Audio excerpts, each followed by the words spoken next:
Here's 5 more things that you should know about Dota 2, but maybe you just didn't. This will be made up from 5 random facts from around the game, and hopefully there's something in here that you didn't know. That being said, let's go.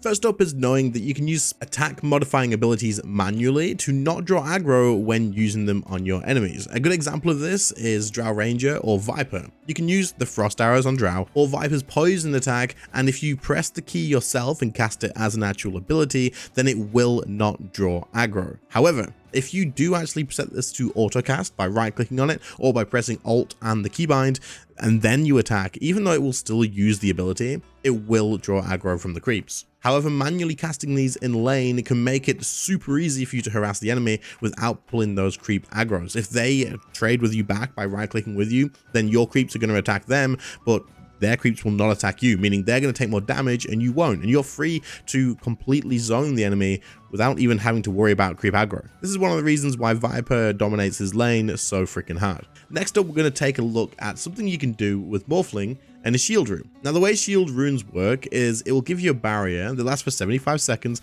but it is equal to 50% of your max HP. Now, because Morphling can morph between agility and strength, you can affect your health to go to a stupidly high amount. As you can see here with some late game items, I have 8,400 health, meaning if I pick up this actual shield rune here, I just got myself a 4,200 shield. Now, if I change after this as well, it completely stays the same. Like, it's not going to change depending on my current health. It is when you activate it.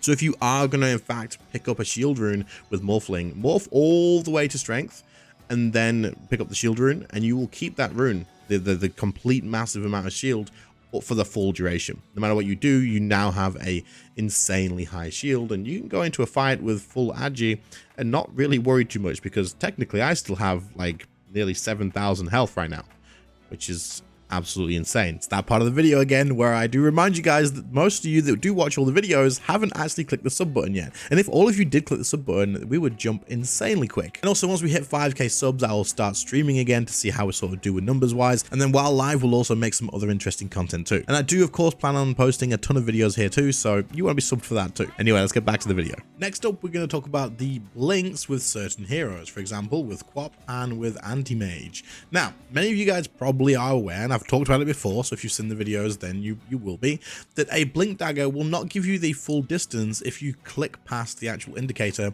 of the distance. Now, if you quick casting, it's the same, of course. If you click past where the actual range is, you won't get the full distance. So for example, if we sit Anti-Mage right on the edge of this little rock here, then we use his actual blink dagger, not the normal blink, the blink dagger, we can click just inside this little circle here, and we will go to where that is, and we can get back to here. However, if we click past the actual radius, he doesn't quite reach the full distance. Now, we know this, we talked about this before.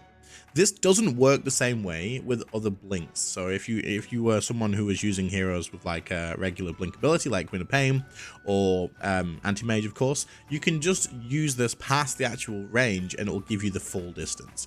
You don't have to worry about it with anything except for the blink dagger. If you click inside, it's exactly the same as if you click past it. It makes no difference. So if we sit Queen of Pain on this rock here, you can see that we can go straight past it, and if we click, we will get the full distance. So it works exactly the same with Anti-Mage as well. If you use the actual full distance of it past here, you're going to get the full range, and you don't have to worry about clicking right on the edge of it. Makes it a lot less stressful, but it just adds kind of like a skill barrier, I guess, or a little bit of like practice and stuff with the blink dagger, which I think is cool. I don't think it's a bad thing at all, but it's something that you have to keep in mind. Blink dagger, you need to know the range of it to get the full use, and without it, you can just use whatever and click it whichever direction you want to go as far as you want, and you'll get the full like use out of it.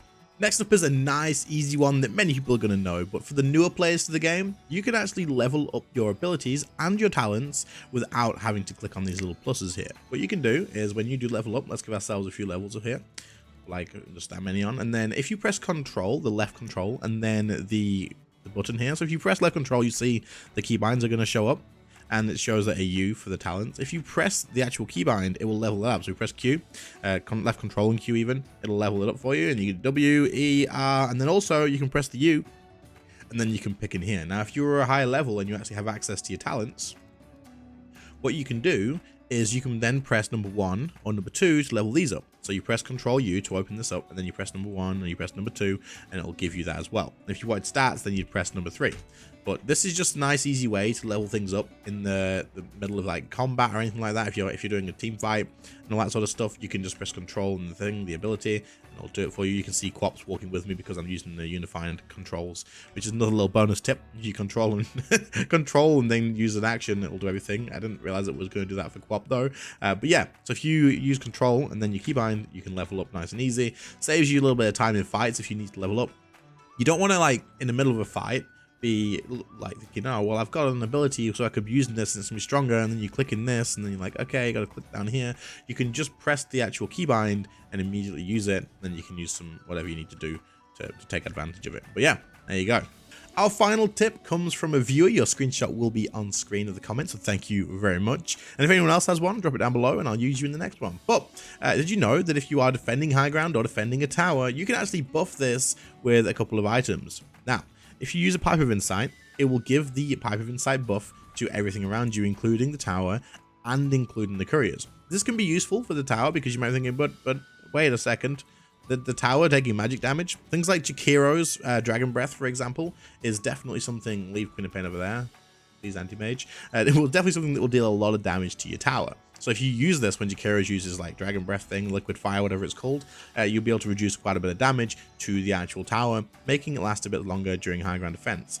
Now, this is also something you can do with a Crimson Guard. If I use the Crimson Guard next to the tower here, you're going to see that it gets the buff of Guard, which says that you'll get a 100% chance to block 90 damage from incoming attacks. That's a pretty big deal. That's going to be pretty damn noticeable, especially if the enemy are pushing high ground on your tower. Now, again, it doesn't last that long. It only lasts for a little while, but it's 8 seconds. Like, a Fortify is only for 7 seconds.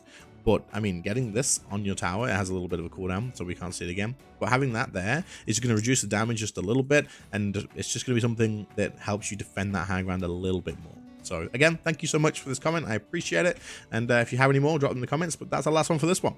And there we go, another 5 things that you should have known about Dota 2, but maybe you didn't. And if you didn't, then you've learned something new, and that's always a good thing. In fact, I learn new things making these videos as well, so it just goes to show how much stuff there is to know about this game. It's pretty crazy. And of course, if you knew everything in here, let me know in the comments that you did, but also leave one down there you think that other people might not know about. And eventually, I'll go through my comments, screenshot all of them, and make a video just from things from you guys, which would be pretty cool. That being said, I hope you enjoyed, and if you did, leave a like, sub to the channel if you are new, and I'll catch you all in the next one. So later, guys. Bye.